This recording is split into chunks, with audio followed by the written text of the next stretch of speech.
Yes, I know that the next review was supposed to be on KS Emerald Star, but the video I wanted to review would probably take me over 15 minutes to review. So in the meantime, while I wait the final few weeks before my strike is lifted, let's do some reviews that I'm pretty sure will be under 15 minutes. So SML. Last time we spoke about SML, we talked about the school project, claimed by many to be the worst SML video of 2019. Simply put, I disagree.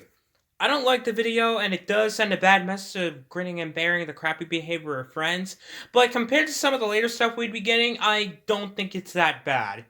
If you want to ask me what I think the worst SML video of 2019 is, look no further than Jeffy's drone.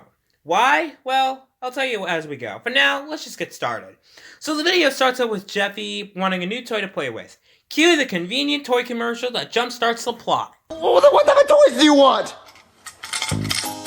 Are you bored? Do you have no toys to play with? Then you need to buy a drone. You can fly it around everywhere, and it's super cheap. It's just 75 payments of $19.99. Buy it now. I've explained in a previous review how I don't like commercials conveniently playing at the right moment to kickstart the plot, so I won't go on for too long here. However, what I want to say is this is probably one of the worst cases I've ever seen. Jeffy points at the TV like he knew the commercial was about to play before it even played. I know this is a plush video, but some kind of logic is needed to justify that happening. And we're given nothing. Anyway, Junior comes in and wants to play with Jeffy, so they get the idea to make Jeffy fly with the drone in an admittedly pretty funny scene. Although that's probably because of the way the puppet is when attached to the drone. Anyways, after a little while, Mario spots them doing this and tells the two they need to go outside if they want to play with the drone. So that's what they do. We're expecting a pretty smooth and easy flight today. It's going to be the smoothest, actually. This is going to be the smoothest and safest flight anyone has ever had. I'm going to say that right now. That's a guarantee from me, your captain. And you already know what's gonna happen. That's another issue with this video. The jokes are incredibly obvious, and it doesn't help that the punchline to this one is given almost 30 seconds after the joke. And it also doesn't help that the actual joke goes on and on and on and never stops. Like, we get it. You think the flight is gonna be smooth, but it won't be smooth. Just move on already. So the plane goes down, and Jeffy and Junior go inside. What's wrong, Jeffy? What are you trying to say? Dad, I have a question. What? If a fly didn't have wings anymore, would it be called a fly or would it be called a walk? Because it would be walking everywhere it goes. What? Yeah, kind of like the airplane outside doesn't have wings anymore, so would it be called a walk too? Jeffy, shut up. The news is coming on right now. Hold on, it seems important. Okay, let's ignore the fact that if you couldn't tell that he was implying that he was the one to cause the plane to crash, you are either deaf, stupid, or both. And let me ask another question. How would you know if the news was coming on before the news broadcast? Whatever, not important. So we find out that the plane crashed in a cornfield, and Goodman blames Brooklyn Tea Guy because he was driving the plane. Because every character on this channel now has the IQ of tissue paper. His logic for making this statement is that if you crash into something with your car, it's your fault, which makes no sense because the plane crash was caused by an event that could not be prevented or controlled. This event was caused by an outside party. This event was spectacularly unlucky and one nobody could see coming. And I don't know if this is that important, but the plane literally lost its entire left wing. Also, the cause of most car crashes in the United States is because of distracted driving. That's important too. If I was driving a car and I crashed into something, it would be my fault. So since he was the pilot of the plane, it is his fault, ladies and gentlemen. This is a load of barnacles. So anyways, after a little while, Broken Tea Guy shows up to Mario's house naked. Why he's naked is never explained, but whatever. Mario gets a diaper for him and he starts crying. He then explains that he not only lost his plane job, but every single job he had. Despite, this. I landed the plane safely, nobody died. Actually, considering that fact, wouldn't he be hailed as a hero instead of being labeled as the worst scum on the earth?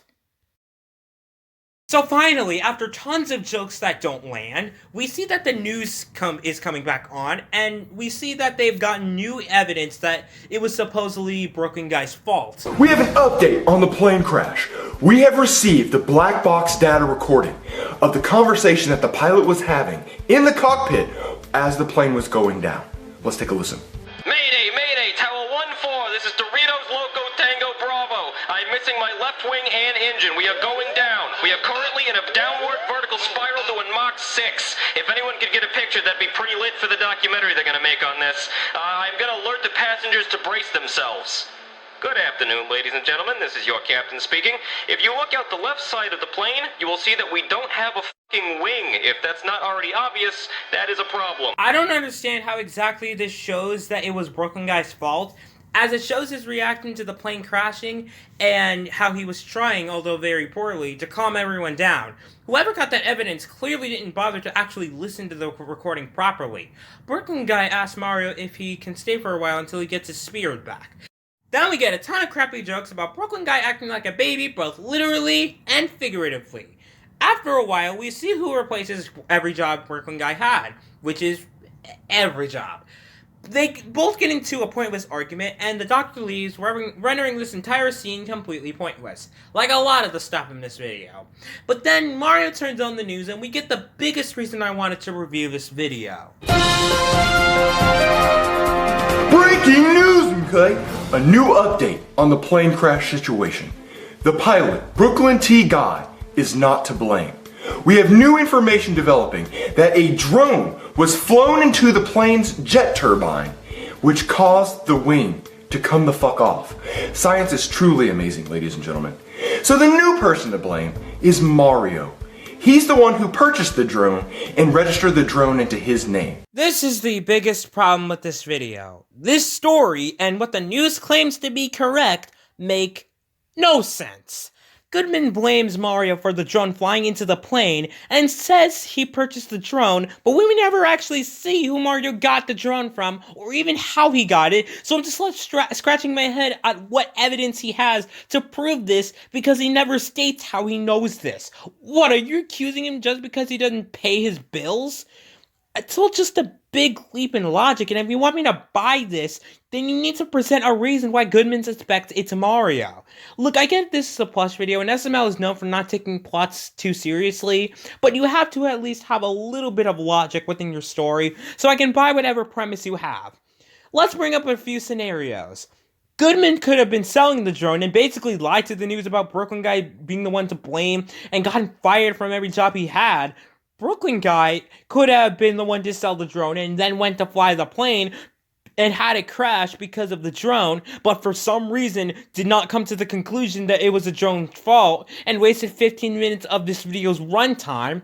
Mario could have ordered the drone online, but oh no, somebody somehow found out he did this and then miraculously reached the conclusion that it was Mario's fault despite not flying the drone. Or someone could have spotted Jeffy flying the drone despite nobody else besides Junior and Jeffy being in the area at that time, and saw the plane crash because of it, but decided to pin it on Mario because they somehow knew Mario was the one that bought the drone, despite the fact he never once flew it, and Mario had nothing to do with Jeffy causing the plane to crash. Any way you look at it, this ending is dumb. You cannot reach the conclusion it was Mario's fault when he wasn't outside when the plane crashed, nor was he responsible for crashing the plane because Jeffy flew the drone. There's absolutely no logic surrounding this ending, which makes it seem incredibly stupid and forced. And it isn't like anyone asked how he knew about Mario purchasing the drone or why he blamed Mario for the plane crash despite having next to nothing to do with Jeffy flying the drone into the wing. Nope, no one asks that. They just accept this and Mario almost goes to jail at the end. Let me back up for a second and ask another question. How did anyone know that the drone was the cause of the plane crash? Is there a camera on the wings? Did someone go to report it to the police or airline company after the crash? And if it's the second thing, which is probably the only way I can see them knowing the drone was the cause of the plane crash, then how did anyone reach the conclusion that Mario was responsible? How can you convince me that SML still tries its hardest to entertain its audience when we have stuff like this that was barely thought through? And another thing that makes this stupid is that, again, we find out that they got information that there was a drone that caused the plane crash. Meaning, if anyone in the airline company or the police force or detectives or anything found out that it was this drone that caused this, then they probably wouldn't have blamed Brooklyn Guy in the first place and rendering this entire video completely pointless. This is exactly what happens when you don't think over your stories. I know this is for kids, and it's supposed to be wacky and silly, but this kind of stuff that I've been saying for the past 4 minutes now is exactly what someone should be thinking of when they want to write something like this. They should be checking over their videos time and time again to make sure it has the barest bit of logic surrounding it. I mean, come on, this is basic stuff that this video is getting wrong. And when you have nothing but this obnoxious fluff that wastes time in the videos, it should be pretty obvious that these are problems. I can go on and on, but I only have 15 minutes. This ending is contrived and I'm done with this video. Brooklyn guy gets his job back, Jeffy gets no punishment, and we end on a crappy lesson. This is the worst SML video of 2019, and I'm done here. Join me for whatever I'm reviewing next time, and I hope you guys have a good rest of your day. It's the start of a new day. I got a good feeling, yeah, yeah. Hey, I'ma take out the glue and ride around somewhere new today. Everywhere we go, we gon' light it up. Show up. The Jeffy pumpkin is now on sale, so go get yours today at smlmerch.com. No.